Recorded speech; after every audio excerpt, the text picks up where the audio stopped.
Hey, it's Setu Mazumdar, financial planner, and I'm also a physician just like you.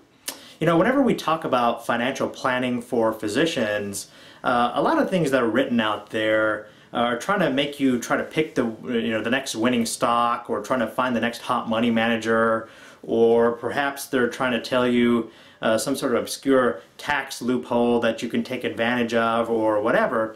But in my opinion, a lot of times it's a good idea to kind of take a step back and look at the bigger picture. So what I want to do today is kind of share with you one of those big picture ideas, and hopefully this is gonna help you out.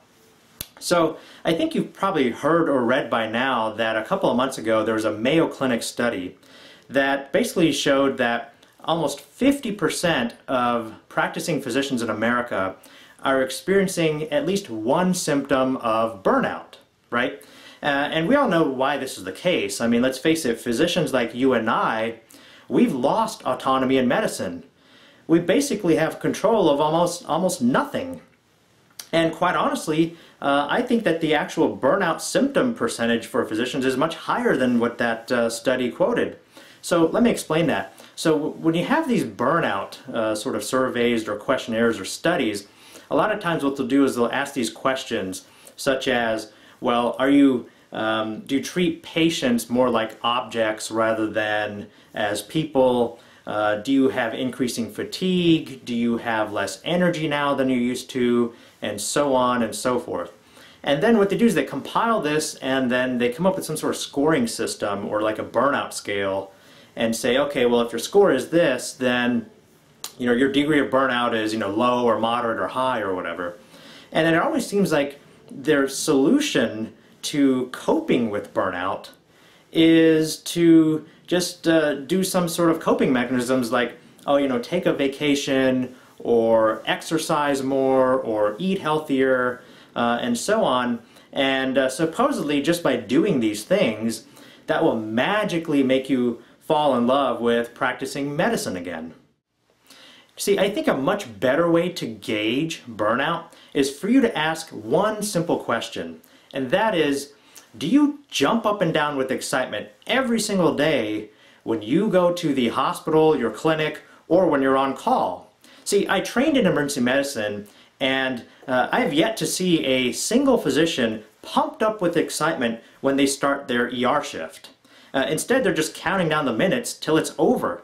So if you wake up every day and you look in the mirror and you say, gosh, I'm not going to like what's going to happen the rest of the day, and there's so many days where you wake up and you say that to yourself, then these typical coping mechanisms for burnout, I think, are just band-aids. They really don't solve your longer-term problem. Okay, so what does this have to do with financial planning for physicians like you and me? Well, I think that one way you can get rid of some or all of these symptoms of burnout is if you get your financial life in order. See, I think if you did that, then the likelihood of you becoming burned out to begin with probably goes down, or if you're already experiencing some symptoms of burnout, in all likelihood, those symptoms will eventually fade away. Now, do I have some sort of scientific study that shows this? Well, quite honestly, no. But think about it this way. If you've got a financial plan in place, and you eventually achieve a certain degree of financial freedom and independence, then what happens is that you get off that hamster wheel. You're really no longer stuck spinning your wheels and getting burned out.